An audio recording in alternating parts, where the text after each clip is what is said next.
सुप्रभात। Dhanbad public school आपके समक्ष एक कहानी प्रस्तुत करने जा रहा है जो पूरे देश में चल रहे P N Panicker national reading mission movement का एक हिस्सा है, जिसके अंतर्गत वर्ष 2022 तक हम 300 मिलियन अंडर प्रिविलेज्ड पॉपुलेशन के बीच रीडिंग और डिजिटल रीडिंग के संदेश को पहुंचा सके। तो आज की कहानी मैं स्तुति शर्मा कक्षा 9 ब की छात्रा आपके समक्ष प्रस्तुत करती हूँ। स्वामी विवेकानंद जी के बचपन का नाम नरेंद्र नाथ दत्त था।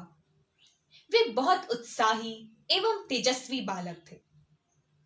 इस बालक को संगीत, खेलकूद और मैदानी गतिविधियों में रुचि थी।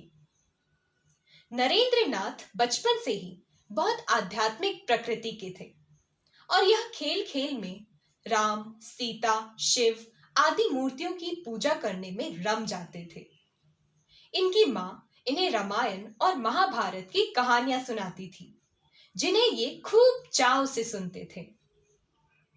एक बार बनारस में स्वामी जी माँ दुर्गा के मंदिर से बाहर निकल रहे थे कि तभी वहां पहले से मौजूद बहुत सारे बंदरों ने उन्हें घेर लिया। वे बंदर उनसे प्रसाद छीनने के लिए उनकी ओर बढ़ने लगे। अपनी ओर बंदरों को आगे बढ़ते देख स्वामी जी भयभीत हो गए और दौड़ने लगे, पर वे बंदर तो उनका पीछा छोड़ने को तैयार ही नहीं थे।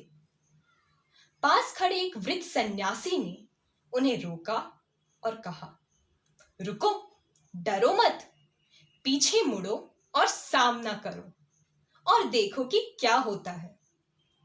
सन्यासी की बात सुनकर स्वामी जी में हिम्मत आ गई और वे तुरंत पलटे और बंदरों की ओर बढ़ने लगे।